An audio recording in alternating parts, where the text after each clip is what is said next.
Kraj une zelene što uzima dah, ponos sa grmećom se budi. U srcu Bosanske Krajine rodio se sin Bosne stare, da joj čuva ime i čast.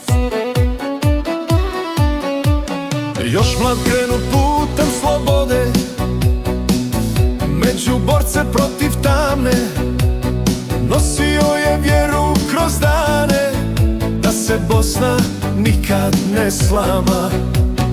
Hamdija sine Bosne ponosne, čuvao si zemlju od oluje zle.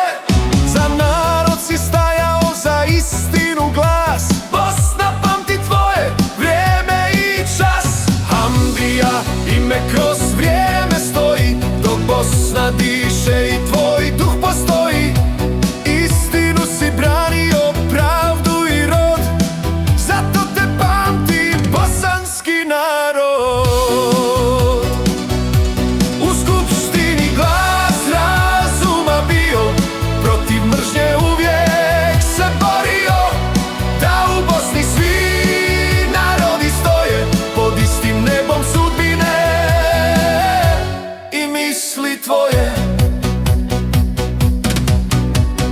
Kad su došle igre moći tame i optužbe što ranjavaju, nije prodao ni riječ ni vjeru, ostao je vjeran svom smjeru.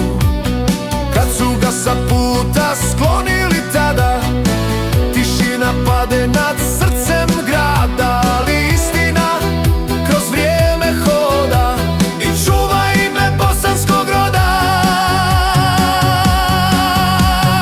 Bosna pamti svoje sinove što su čuvali njene domove, i dok kuna teče kroz krajinu, pričat će se priče o Hamdiji.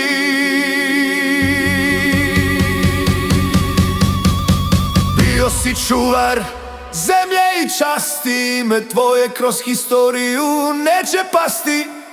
Bosna živi, na sve strane se čuje, gdje glas muezina i zvona zvone.